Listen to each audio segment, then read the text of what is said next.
नमस्कार, बहुत स्वागत है आप सभी का हमारे इस खास बुलेटिन में। मैं हूं आपके साथ मरियम अली। चलिए देश और दुनिया की जो तमाम बड़ी खबरें हैं उन पे एक नजर डाल लेते हैं।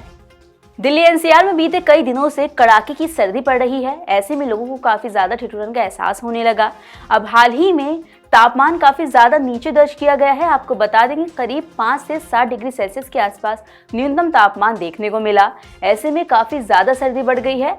अब हाल ही में आईएमडी का अलर्ट भी आया था कि दिल्ली एनसीआर में बारिश हो सकती है और ऐसा ही देखने को मिला। दिल्ली एनसीआर के कई इलाकों में बारिश भी हुई है। अब कहां कितना तापमान है और मौसम कैसा रहेगा ये जान लेते हैं। दिल्ली एनसीआर में ठंड का प्रकोप बना हुआ है। अधिकतम तापमान 17.5 डिग्री सेल्सियस रहा।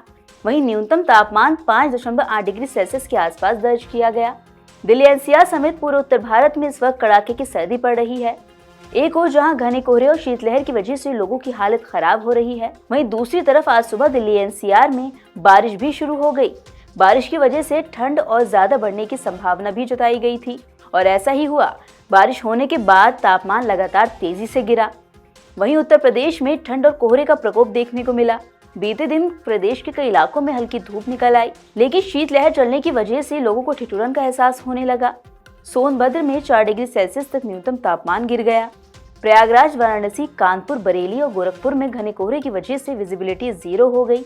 लखनऊ में दिन का पारा 16.9 डिग्री और रात में 6.4 डिग्री सेल्सियस रिकॉर्ड किया गया। वहीं आज की बात की जाए, आज अधिकतम तापमान 19 और न्यूनतम तापमान 7 डिग्री सेल्सियस के आसपास रहने का अनुमान जताया गया। इसी के साथ जम्मू कश्मीर के मौसम की बात की जाए तो वहां कड़ाके की सर्दी का सितम लगातार जारी है। कश्मीर के गांदरबल जिले में स्थित सोनमर्ग जम्मू कश्मीर का सबसे ठंडा स्थान रहा, जहां तापमान -9.8 डिग्री सेल्सियस रहा।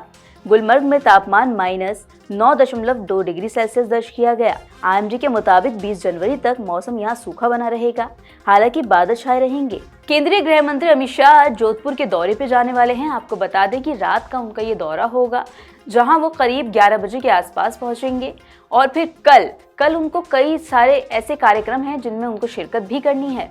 आज रात करीब 10:30 बजे जोधपुर एयरफोर्स स्टेशन वो पहुंचेंगे और 10:40 पर बीएसएफ कैंप स्थित ऑफिसर्स मेस में रात्रि विश्राम भी करेंगे। इसके बाद 10 जनवरी यानी कि कल सुबह 11:25 पर वो बीएसएफ कैंप से रवाना होकर 11:30 बजे पॉलिटेक्निक कॉलेज मैदान पहुंचेंगे, जहां दोपहर 1 बजे तक आयोजित स्थानीय कार्यक्रम में हिस्सा लेंगे।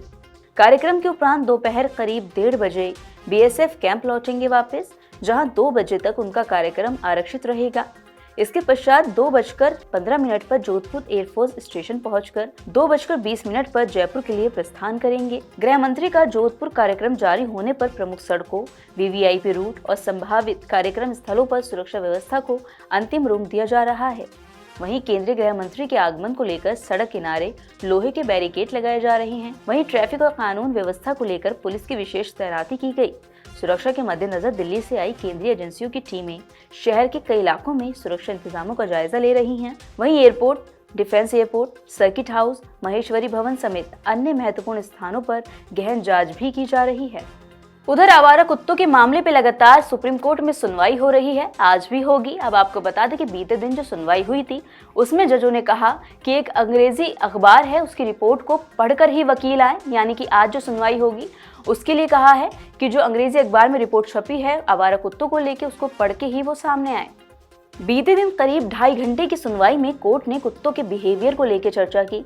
जस्टिस विक्रम नाथ ने कहा कि कुत्ते इंसानों का डर पहचान लेते हैं, इसलिए काटते हैं। इस पर एक वकील जो कुत्तों के फेवर वाले थे उन्होंने इससे इनकार कर दिया।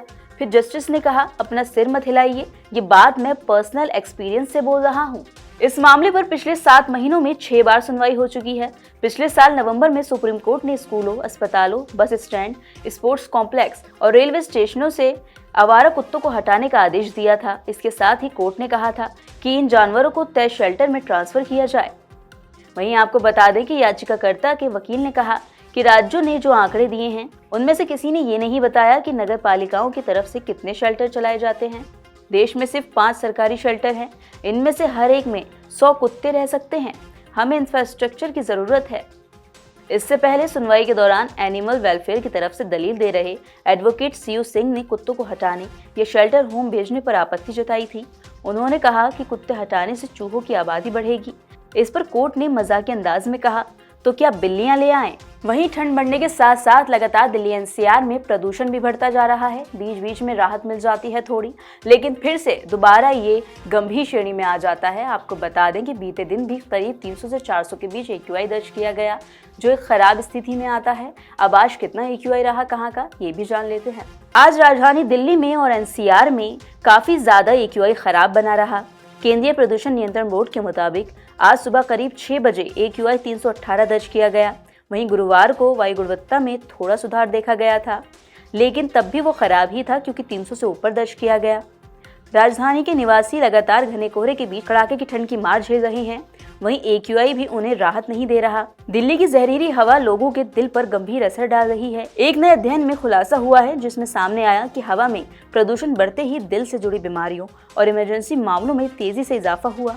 अध्ययन में सबसे चौंकाने वाली बात यह है कि PM 2.5 में हर 10 अंक की बढ़ोतरी पर दिल की बीमारियों के मामलों में करीब 2% की बढ़ोतरी दर्ज की गई।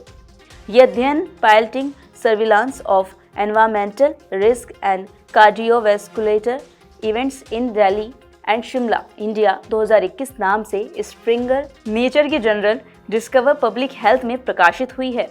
इसे national centre for disease control, भारतीय मौसम विज्ञान विभाग और सेफ्टीनेट नई दिल्ली से जुड़े शोधकर्ताओं ने किया।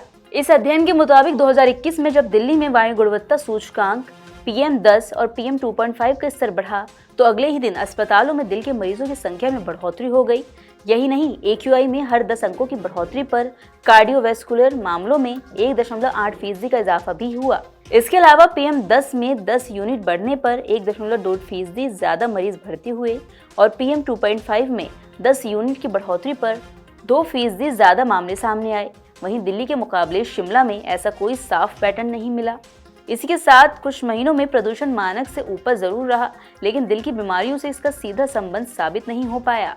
चलिए अब थोड़ी जानकारी दुनिया की ले लेते हैं। ईरान में लगातार 2 हफ्तों से विरोध प्रदर्शन चल रहा है वहां की सरकार के खिलाफ, और वो ज्यादा उग्र हो गया है। ऐसे में अब अमेरिकी राष्ट्रपति ट्रंप का बयान भी सामने आया है। उन्होंने कहा है कि ईरानी सरकार वो जो प्रदर्शनकारी हैं उनके खिलाफ बल का प्रयोग ना करें, ये धमकी दी गई है। और इसी के बीच अब वहां का जो एयर स्पेस है वो बंद कर दिया गया है। मीडिया रिपोर्ट्स के मुताबिक तेहरान समेत अलग अलग हिस्सों में हजारों लोग सड़कों पर उतर आए। लोग खामेनेई मुर्दाबाद और उन्हें सत्ता से हटाने के नारे लगा रहे थे। कई वीडियो में सड़कों पर आगजनी की घटनाएं भी सामने आई। ईरान में आधी रात को सरकार ने प्रदर्शनकारियों को रोकने के लिए सख्त कार्रवाई शुरू कर दी। गुरुवार देर रात जब प्रदर्शनकारी सड़कों पर उतरे तो उसके बाद तुरंत ही इंटरनेट एक्सेस और फोन सेवाएं काट दी गयी। कई क्षेत्रों में नोटिस टू एयरमैन यानी कि नोटम जारी कर दिया गया। नोटम हवाई खतरे की स्थिति में जारी किया जाता है, जो पायलटों को अलर्ट पर रहने का संकेत देता है। देश में कई जगहों पर डिफेंस सिस्टम को एक्टिवेट किए जाने की भी रिपोर्ट है। तो ये थी वो तमाम जरूरी खबरें जो हमने आपको दिखाई। इन खबरों का अपडेट भी लगातार हम आपको देते रहेंगे। बस उसके लिए आपको जुड़े रहना होगा नवोदय टाइम्स पंजाब केसरी के साथ।